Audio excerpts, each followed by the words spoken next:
Hi hello friends, welcome to Namaste India cooking channel. ಇವತ್ತು ನಮ್ಮ ಚಾನಲ್ನಲ್ಲಿ ಕರಿಬೇವಿನ ಅನ್ನ ಮಾಡೋದು ಹೇಗೆ ಅನ್ನೋದನ್ನು ನೋಡೋಣ.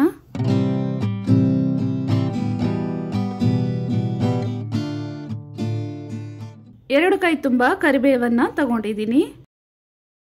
ಅನ್ನವನ್ನು ಬೇಯಿಸಿ ಬೆಚ್ಚಗೆ ಮಾಡ್ತಾ ಇದ್ದೀನಿ.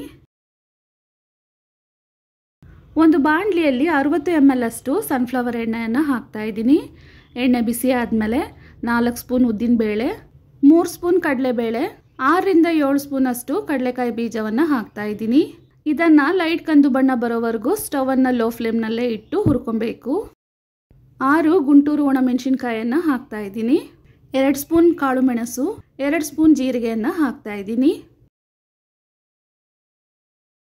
ಇದನ್ನು ಸ್ವಲ್ಪ ಬಾಡಿಸಿದ್ಮೇಲೆ 2 ಸ್ಪೂನ್ ಅಷ್ಟು ಬಿಳಿ ಎಳ್ಳನ್ನು ಹಾಕ್ತಾ ಇದ್ದೀನಿ. ಇದನ್ನು ಒಂದ್ಸಲ ಚೆನ್ನಾಗಿ ಮಿಕ್ಸ್ ಮಾಡಿ ಕರಿಬೇವಿನ ಸೊಪ್ಪನ್ನು ತೊಳೆದು ಹಾಕ್ತಾ ಇದ್ದೀನಿ. ಇದ್ರ ಜೊತೆಗೇನೆ 1/4 ಸ್ಪೂನ್ ಅರಿಶಿನದ ಪುಡಿಯನ್ನು ಹಾಕ್ತಾ ಇದ್ದೀನಿ. ಇವನ್ನೆಲ್ಲ ಚೆನ್ನಾಗಿ ಬಾಡಿಸ್ಕೊಬೇಕು. ಸ್ಟವನ್ನು ಮೀಡಿಯಂ ಫ್ಲೇಮ್ನಲ್ಲಿ ಇಟ್ಟು ಕರಿಬೇವಿನ ಸೊಪ್ಪು ಚೆನ್ನಾಗಿ ಗರ್ಗರಿ ಆಗೋ ರೀತಿ ಬಾಡಿಸ್ಕೊಬೇಕು.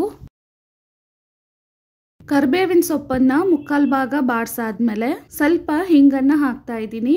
ಅಂದರೆ 1/4 ಸ್ಪೂನ್ಗಿಂತ ಕಡಿಮೆ. ಒಂದು ಮೀಡಿಯಂ ಸೈಜ್ನ ನಿಂಬೆಹಣ್ಣಿನ ಗಾತ್ರಕ್ಕೆ ಹುಣಸೆ ಹಣ್ಣನ್ನು ಹಾಕ್ತಾ ಇದ್ದೀನಿ. ಇದನ್ನು ಸೇರಿಸಿ ಬಾಡಿಸ್ಕೊಬೇಕು. ನೀವು ಬಾಡಿಸ್ತಿರ್ಬೇಕಾದ್ರೇ ಕರಿಬೇವಿನ ಸೊಪ್ಪೆಲ್ಲ ಚೆನ್ನಾಗಿ ಡ್ರೈ ಆಗಿ ಗರ್ಗರಿ ಸೌಂಡ್ ಚೆನ್ನಾಗಿ ಕೇಳಿಸುತ್ತೆ. ಇವಾಗ ಆಗಿದೆ. ಸ್ಟವನ್ನು ಆಫ್ ಮಾಡಿ ರುಚಿಗೆ ತಕ್ಕಷ್ಟು ಕಲ್ಲುಪ್ಪನ್ನು ಹಾಕ್ತಾ ಇದ್ದೀನಿ. ಇದು ಸ್ವಲ್ಪ ತಣ್ಣಗಾದ್ಮೇಲೆ ಮಿಕ್ಸಿನಲ್ಲಿ ಹಾಕಿ ನುಣ್ಣಗೆ ಪುಡಿ ಮಾಡ್ಕೊಬೇಕು. ಕರಿಬೇವಿನ ಪುಡಿ ಇವಾಗ ರೆಡಿಯಾಗಿದೆ. ಇದರಿಂದ ಕರಿಬೇವಿನ ಅನ್ನವನ್ನು ಮಾಡ್ಕೊಳ್ಳೋಣ. ಬಾಣಲಿಯಲ್ಲಿ 100 ml ಅಷ್ಟು ಸನ್ಫ್ಲವರ್ ಆಯಿಲ್ ಹಾಕ್ಕೊಳ್ತಾ ಇದ್ದೀನಿ. ಎಣ್ಣೆ ಬಿಸಿ ಆದಮೇಲೆ 1/2 ಸ್ಪೂನ್ ಸಾಸಿವೆ ಪೂರ್ತಿ ಸಿಡಿದಾದ್ಮೇಲೆ 1 ಸ್ಪೂನ್ ಕಡಲೆಬೇಳೆ, 1 ಸ್ಪೂನ್ ಉದ್ದಿನಬೇಳೆ, 2 ಸ್ಪೂನ್ ಕಡಲೆಕಾಯಿ ಬೀಜವನ್ನು ಒಟ್ಟಿಗೆ ಹಾಕ್ತಾ ಇದ್ದೀನಿ. ಸ್ಟವನ್ನು ಲೋ ಫ್ಲೇಮ್ನಲ್ಲಿ ಇಟ್ಟು ಇದನ್ನು ಲೈಟ್ ಗೋಲ್ಡನ್ ಬ್ರೌನ್ ಬರೋ ರೀತಿ ಹುರ್ಕೊಬೇಕು. ಇದ್ರ ಜೊತೆಗೇ ಸ್ವಲ್ಪ ಗೋಡಂಬಿಯನ್ನು ಹಾಕ್ತಾ ಇದ್ದೀನಿ.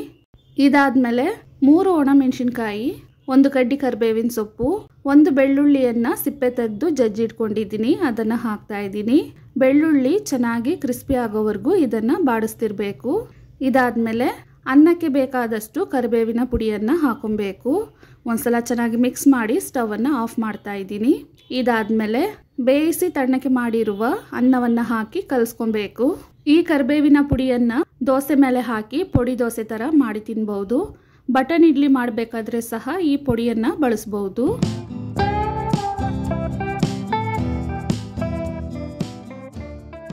ಅನ್ನ ಮತ್ತು ಕರಿಬೇವಿನ ಪುಡಿ ಚೆನ್ನಾಗಿ ಮಿಕ್ಸ್ ಆಗೋ ರೀತಿ ಕಲಿಸ್ಕೊಬೇಕು. ಇದರಲ್ಲೇ ಸ್ವಲ್ಪ ಎಳ್ಳೆಣ್ಣೆಯನ್ನು ಹಾಕ್ತಾ ಇದ್ದೀನಿ. ಇದರಿಂದ ಅನ್ನ ಇನ್ನೂ ರುಚಿ ಬರುತ್ತೆ. ಕರಿಬೇವಿನ ಸೊಪ್ಪು ಹೀಟ್ ಅನಿಸಿದ್ರೆ ಈ ಎಳ್ಳೆಣ್ಣೆಯಿಂದ ಅದು ಬ್ಯಾಲೆನ್ಸ್ ಆಗುತ್ತೆ. ಇದು ಆಪ್ಷನಲ್, ಬೇಡ ಅಂದರೆ ಹಾಗೇನೆ ಕಲಿಸ್ಕೊಬಹುದು. ನೋಡಿ, ತುಂಬಾ ಆರೋಗ್ಯಕರವಾದ ರುಚಿಕರವಾದ ಕರಿಬೇವಿನ ಅನ್ನ ಇವಾಗ ರೆಡಿಯಾಗಿದೆ. ವೀಕ್ಷಕರೇ, ಈ ವಿಡಿಯೋ ನಿಮಗೆ ಇಷ್ಟ ಆಗಿದ್ದರೆ ನಮ್ಮ ಚಾನಲನ್ನು ಲೈಕ್ ಮತ್ತು ಸಬ್ಸ್ಕ್ರೈಬ್ ಮಾಡಿ. ಧನ್ಯವಾದಗಳು.